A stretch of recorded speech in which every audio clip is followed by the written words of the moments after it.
Welcome back to Newsday. Thank you so much for staying with us. Now is that exciting time of the day where we get to check out some of the hottest entertainment stories from all around the world. We're joined by Shay Tan. Welcome. Hi. It's my first day back. It's so good to see you. Familiar face, new face. Yellow I love it. And when I saw you just before I came in, I said, "What? We're matching." That's definitely a sign because I threw this dress on at the last minute. I was wearing something else and then it got stained and I had to come back. But I am so happy to be here and I'm just glad to bring you today's entertainment stories. Shall we begin? Let's do it. All right, then, starting in the US, actor Alec Baldwin will be charged with involuntary manslaughter over the shooting of cinematographer Helena Hutchins, who was killed on a film set when he fired a prop gun. Baldwin had been rehearsing for a scene for the Western film Rust when the shooting happened at a ranch near Santa Fe, New Mexico, back in October 2021. Hannah Gutierrez Reed, the film's armorer, will also be charged, and the film director Joel Souza was also wounded in the shooting, but prosecutors say no charges would be filed. The film's assistant director David Halls entered a guilty plea to a misdemeanor charge of the negligent use of a deadly weapon and will spend 6 months serving probation. Now, this is a story that even me, I was tired of. I was like, let's just know what's going to happen. And it's been about a year and a half since it happened. And the entire time, a lot of people were speculating, if Alec was involved in any way, if it was just a case of, gun safety on sets. A lot of conspiracy theories have come out, but, the jury has the charges have been dropped. Sorry, not dropped. The charges have been filed at this point. And it's looking like he might spend 18 months and pay 18 months in jail and pay a $5,000 fine if he's found guilty by the jury. And truth be told, at the end, someone still lost a family member. Yes. And when I hear 18 months, I understand where he is in terms of status, but it really doesn't sound like because justice. Because it's involuntary manslaughter. So there's no intent has been proven. Let's just take a look quickly at a legal expert who would break it down a bit further, and then I can come back to you, Vimbai. Let's take a look at this. To Alec Baldwin's charge, they are admitting that there was no intent. So that's the involuntary part of involuntary manslaughter.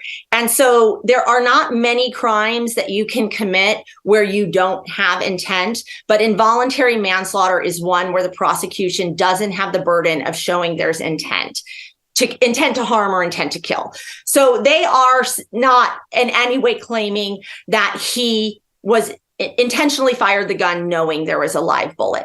But what they are claiming is he did not act reasonably. He acted consciously disregarding the fact that firing a weapon could cause death. And he did not take the precautions necessary prior to firing the weapon. And I think that's where the prosecution's case is going to lie.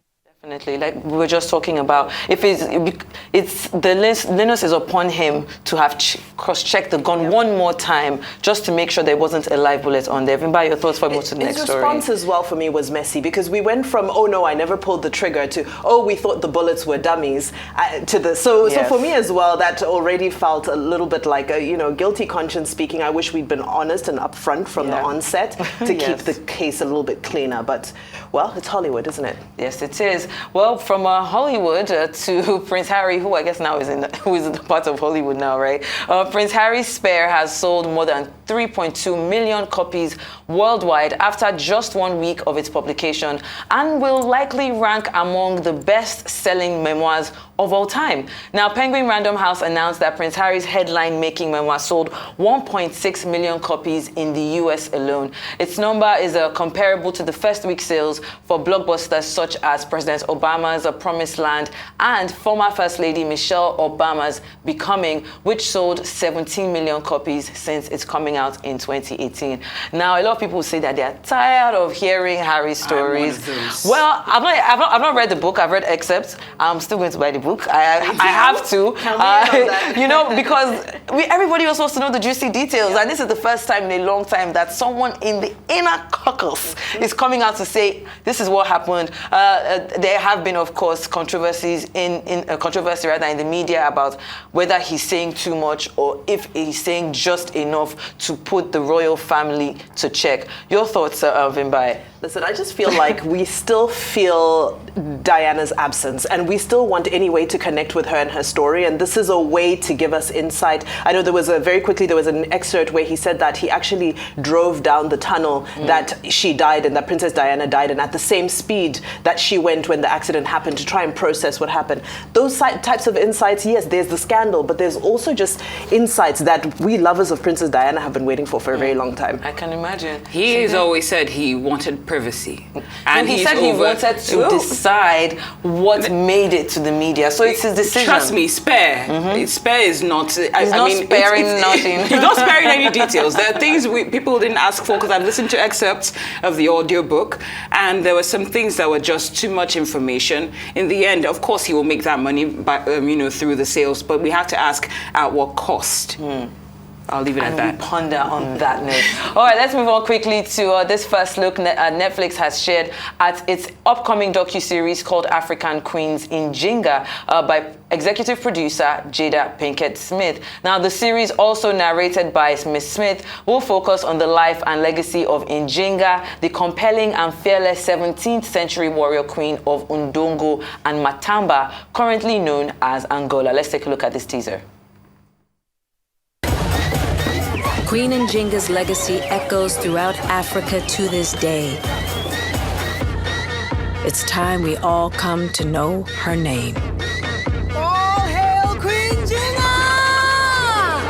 Jinga, Jinga, Jinga, Jinga, Jinga.